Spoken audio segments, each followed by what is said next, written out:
Well, we're not fans of socialized medicine around here, that's for sure. 718 here on Houston's Morning News, News Radio 740 KTRH. Democrat candidates are talking about Medicare for All. And, of course, when I imagine Medicare for All, I imagine a system not that much different from the VA. And I know the VA does the best it can, but it is overwhelmed with the amount of veterans they have to take care of. Imagine that kind of a system trying to take care of all Americans. Joining us to talk about it, Robert Charles, Association of Mature Americans, think AARP with a conservative bent, former Assistant Secretary of State for President George W. Bush.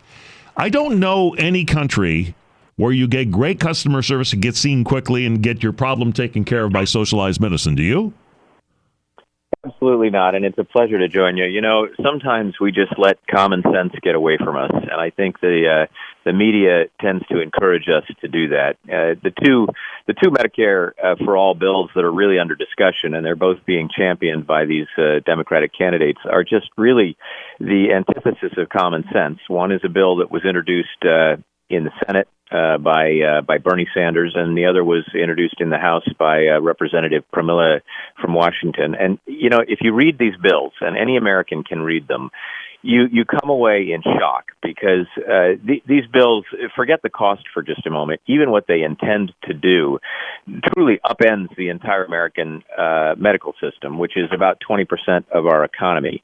They throw 180 million Americans off their health care plans. They say, and I'm reading from the bill right here, it shall be unlawful for a private health care insurer to sell health insurance coverage. Bottom line is, it make illegal the private sector's advances, the private sector's ability, and your personal doctor.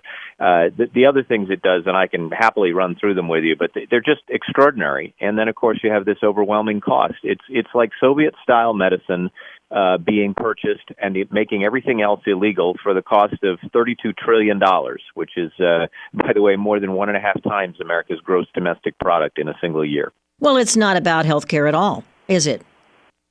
No, it's about control over your life, and it is about the same thing that some of these other proposals they've got. The new Green Deal where we'll spend more than $30 trillion so that we can change the weather for you. It's about centralized government, and that is, of course, what socialism has always been about, and socialism migrates rapidly to communism and anarchy if you look at places like Venezuela. But totalitarian control is something that creeps up on a population. And we all think, well, you know, we live in America. We're never going to have that happen.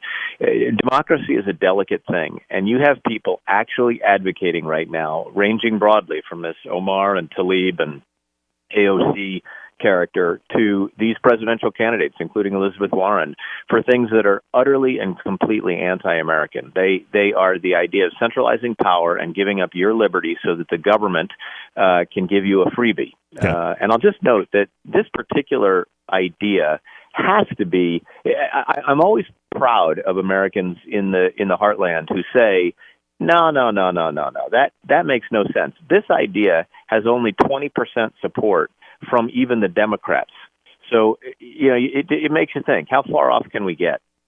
Well, even with the 20% support, I mean, the likelihood of a major candidate from that party running for president who believes in socialism and many of the tenets of socialism is relatively high, don't you think?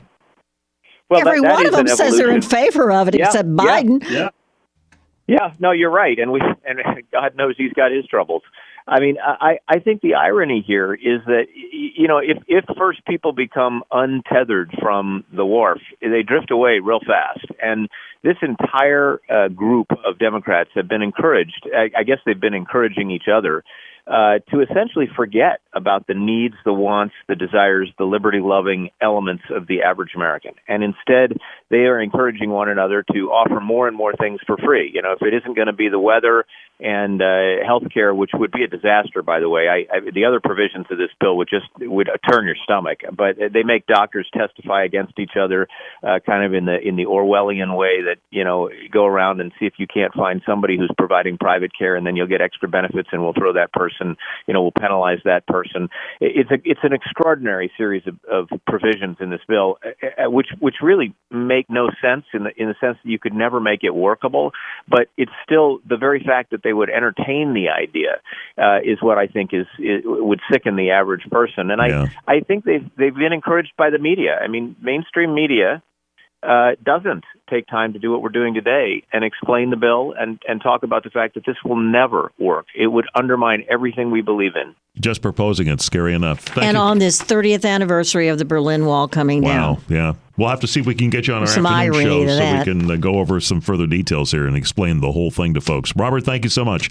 Robert Charles, Association of Mature Americans, here on News Radio 740 KTRH.